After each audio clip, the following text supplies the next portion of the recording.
We stand with Ukraine. The destiny of this country is the destiny of Europe. We all support Ukraine. One by one, the leaders of Europe's three largest economies pledged their support of Ukraine and its leader, Volodymyr Zelenskyy, at a summit in London on Monday. Things which are very important for today, I think unity between Europe and Ukraine.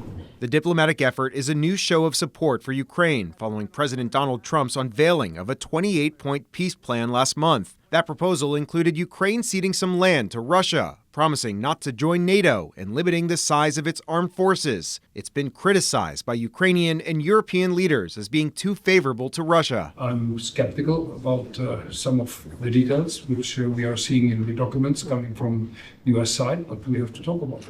After the meeting, Zelenskyy poured water on the plan, according to a Washington Post report. The leader telling journalists aboard his plane that Ukraine would not surrender land to Russia, saying under international law and under moral law, we have no right to give anything away. In the last week, President Trump has intensified his push for an end to the war, dispatching Special Envoy Steve Witkoff and his son-in-law Jared Kushner to Moscow, where they met with Russian President Vladimir Putin. A U.S. delegation also met with Ukrainian officials in Florida over the weekend, but failed to reach an agreement. I have to say that I'm a little bit disappointed that President Zelenskyy hasn't yet read the proposal. On Sunday night, President Trump once again pressured Zelenskyy to agree to a deal. Russia is, I believe, fine with it, but I'm not sure that Zelenskyy is fine with it. Meanwhile, the Trump administration's new 33-page national security strategy is getting a lot of attention in Europe. It harshly criticizes some European allies for their policies on migration and free speech.